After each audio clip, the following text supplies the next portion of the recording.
విజయనగరం జిల్లా పర్యావరణ పరిరక్షణకు విఘాతం కలిగిస్తే చూస్తూ ఊరుకోబోని సిపిఎం నాయకులు తమ్మినేని సూర్యనారాయణ హెచ్చరించారు. సహజ సిద్ధమైన కొండలను అడవులను పరిరక్షించాలని బాధ్యత ప్రభుత్వాంది అని ఆయన గుర్తు చేశారు.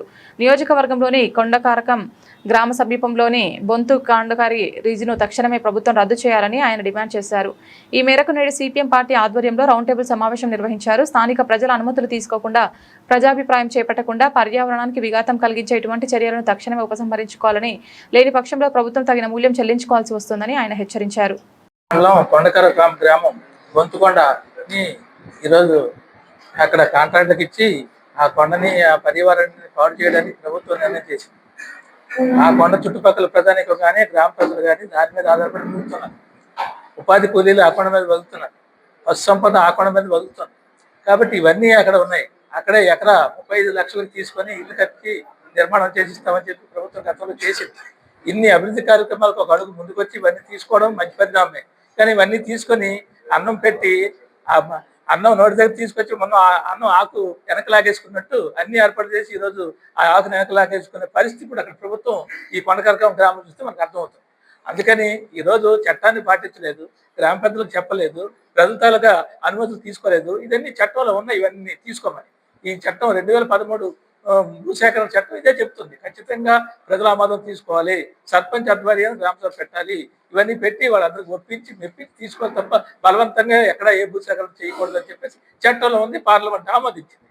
కానీ ఈ రోజు వచ్చేసరికి ఆ చట్టాన్ని తొంగలు తొక్కి ఎవరైతే చట్టాన్ని అమలు చేయాలో, ఎవరైతే చట్టాన్ని ముందుకు తీసుకెళ్లాలో అటువంటి ప్రభుత్వమే అధికారులు చట్టాన్ని తొంగలా తొక్కి ప్రజల మీద ఈరోజు బుల్డోజర్ నడుపుతున్నారంటే ఇది చాలా అన్యాయం, చాలా దుర్మార్గం. అందుకని అక్కడ ప్రజలు కూడా రాజకీయాలు పక్కన పెట్టి, రాజకీయాలకు అతీతంగా అది ఏ పార్టీ అయినా ఇది మన గ్రామం, మన ప్రజలు, మనం నష్టపోతాం. కాబట్టి రాజకీయాలు తర్వాత చూసుకుందాం. ఇప్పుడు ప్రభుత్వం ఏదైతే చేస్తుందో, అధికారులు ఏదైతే చేస్తారో, ఏ కారణం చేయని, ఎవరైతే చేయని, ఇది మాత్రం ఎట్టి పరిస్థితులు మనం ఈ కొండని వదులుకోకూడదు. ఈ చుట్టుపక్కల ఉన్న పర్యావరణాన్ని, వాతావరణాన్ని పాడైపోయి మన జీవితాలు నాశనం అయిపోయి పొల్యూషన్తో మన జబ్బులు జ్వరాలు పడిపోయి ఇక్కడున్న ఈ కార్యక్రమాలు ఆగిపోతాయి. శివాలయం అక్కడ ఉంది, ఇది ఒక టూరిజం కింద పర్యాటక కేంద్రం కింద పెట్టాలని చెప్పేసి అనేక రకాలుగా చెప్పిన అవకాశాలు ఉన్నాయి.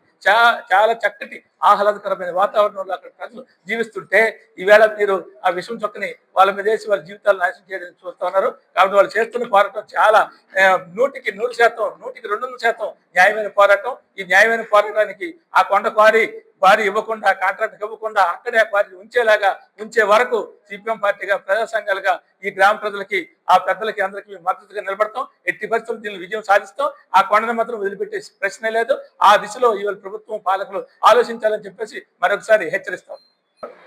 విజయనగరం జిల్లా విజయనగరం మండలం కొండకరకం గ్రామంలో అక్రమంగా క్వారీలకి పర్మిషన్ ఇచ్చినటువంటి ఈ సందర్భంలో ఈ యొక్క కార్యక్రమంలో గ్రామ పెద్దలు, గ్రామ ప్రజలు అందరం కూడా ఏకమై ఈ యొక్క క్వారీల్ని వ్యతిరేకిస్తూ తీర్మానం చేయడం జరిగింది.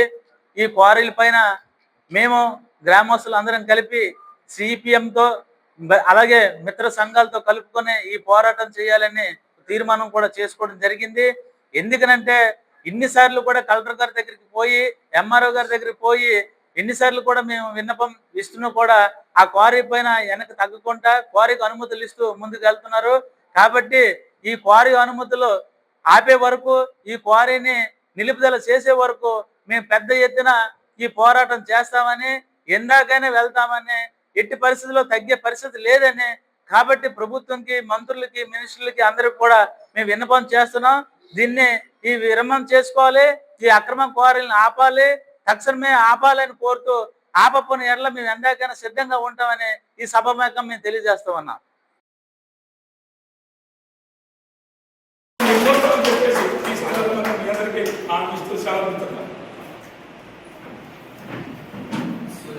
విషయాలు చెప్పారు. గత ప్రభుత్వం అంత పోరాటం నడపాల్సి వచ్చింది ఎకరాకి, మళ్ళీ నేషనల్ హైవే పక్కనే. కానీ సింపుల్ గా 35 లక్షల గవర్నమెంట్ ఇచ్చి ఈరోజు ఆ కొండ పక్కనే మొత్తం 200-300 కుటుంబం నిర్ధారించింది ప్రభుత్వం. ఈరోజు కొత్తగా అలాగే ఇచ్చేస్తారు. ఆ కొండని ఇచ్చేటప్పుడు ఈ 200-300 అలాగే పూజలు చేసుకుంటున్నారు. శివరాత్రి పెద్ద పండుగ చేస్తున్నారు.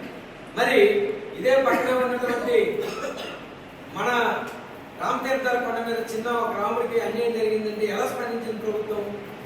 మరి శివాలయం లేపడానికి ఎలా అనిపిస్తుంది? ఇక్కడ అర్థం ఉండాలి కదా. దానికి ప్రభుత్వ అధికారులకి సంబంధం లేదు. రెండోది, ఈ కొండ మీద పూర్తి గ్రామం, ప్యూర్ గ్రామం.